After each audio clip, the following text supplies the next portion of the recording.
sir. Do you copy? Yes, sir. Loud and clear. Over. Very good. Start up and hold.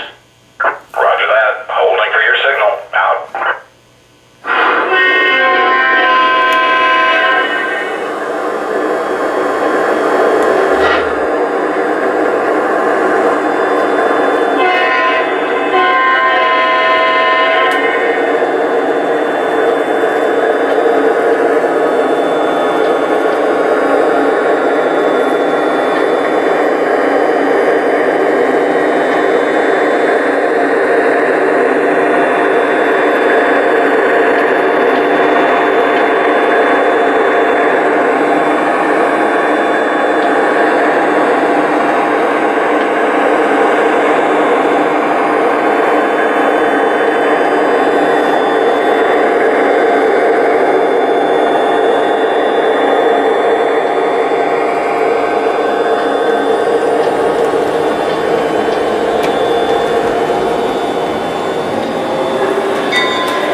Hey train friends, welcome to layout update number 29.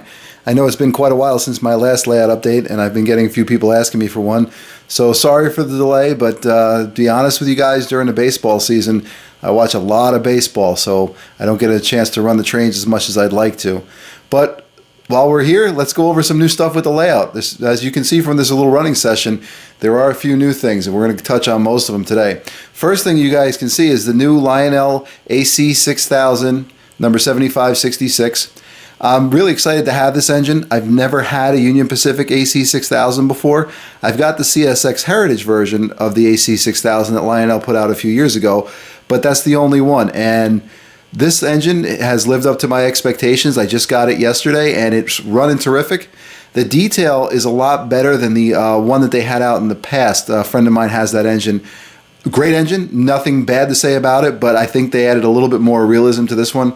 Like for example, right here you can see the different color on smokestacks. They're black, and I think that's a really nice touch because in the past most of the times they've been gray or silver, and I think this looks a little bit nicer.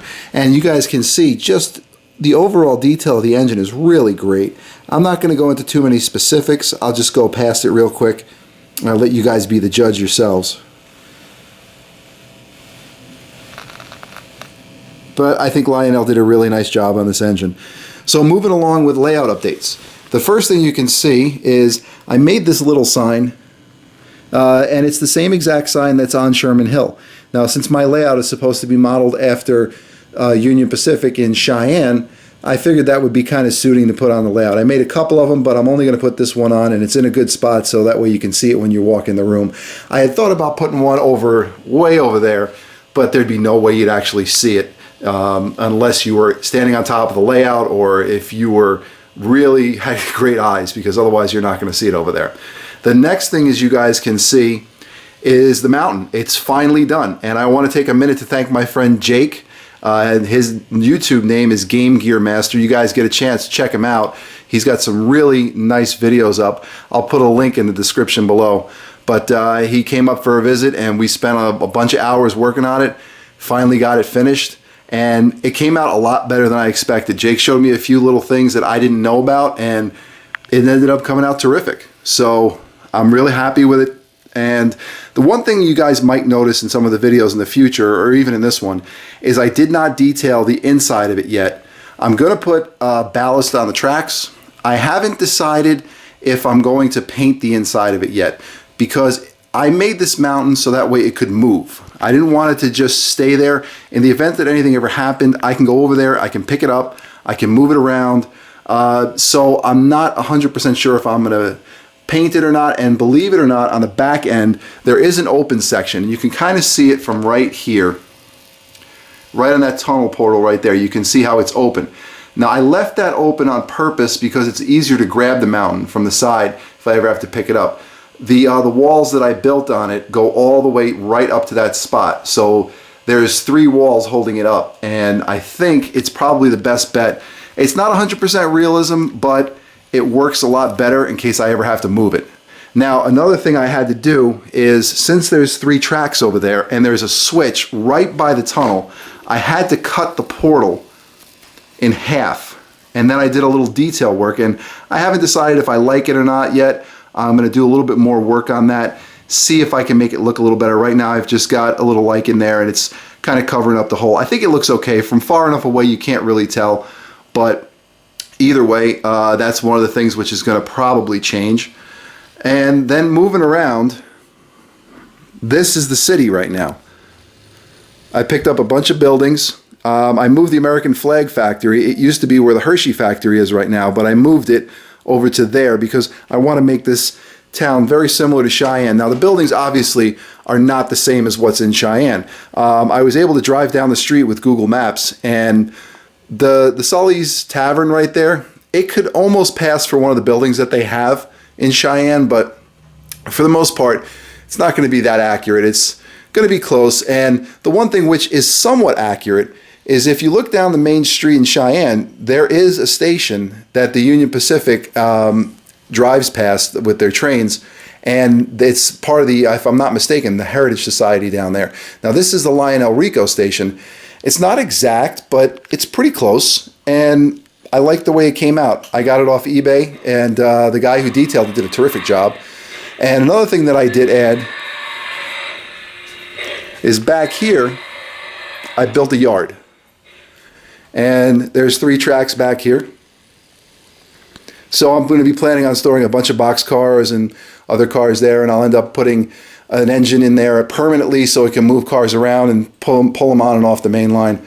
But these buildings are obviously not necessarily going to stay the way they are, but right now I kind of like the way the layout is. I'm not 100% sure if I'm going to keep this building. I've had this for a really long time, and it just happened to be one of my favorite MTH buildings that I've ever had, so I held on to it. I do have a couple of buildings in mind, maybe a couple of Menards buildings that I'm looking at, but this is the general layout. I'm probably going to put another building right in this section, maybe remove these 2, and then another one over there behind Emilio's restaurant.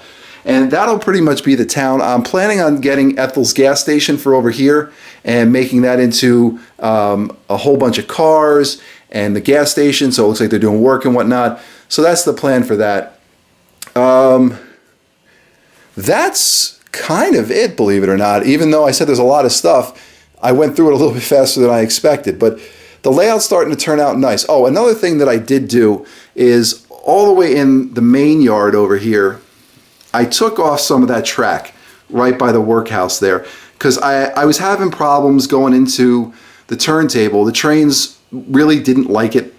and as it was, I've got 2 tracks going into the turntable. So I'm going to leave that off there. I might put another piece of track to extend it a little bit, but for the most part, that's just going to stay the way that is. And now that I've got a pretty good plan of what I'm doing, I can actually start doing a lot of detail work around the layout, like putting ballast down, adding in some scenery and whatnot, and it's turning out really good. Couple other real quick items that I picked up. I was at York recently, and I got a Smokey and the Bandit Trans Am. Now, most of you guys know that I'm a huge Trans Am fan. I have a Firehawk, so that's where my name comes from. And as soon as I saw this car, I really couldn't pass it up. So this one, the detail is really nice. And then my parents just got back from Italy, and they were kind enough to pick me up a 458. And really nice detail on this car. This video probably doesn't do it justice, but it'll definitely be on the layout when everything's all said and done. And this section here, the farm, I've changed it around a numerous amount of times, but I'm pretty sure that this is the way it's going to stay. I think this is probably the most exact way I can make it work, because it's not cluttered. It looks like it would work in real life, and I like it a lot better than the way I had it. What I'm planning on doing in this section here, once I remove all this junk, is I want to put the Woodland Scenics H&H feed over there. So that's probably what's going to end up in that section with some trucks and whatnot. And I think that kind of sums it up for you guys. I really do appreciate everybody watching. I want to welcome all my new subscribers. And that's about it for now. If you guys have any questions or comments, please leave them below. And I want to thank everybody for always taking the time out to watch and comment on my videos. It means a lot to me. So I hope you guys enjoyed this layout update, and I'll be making more soon.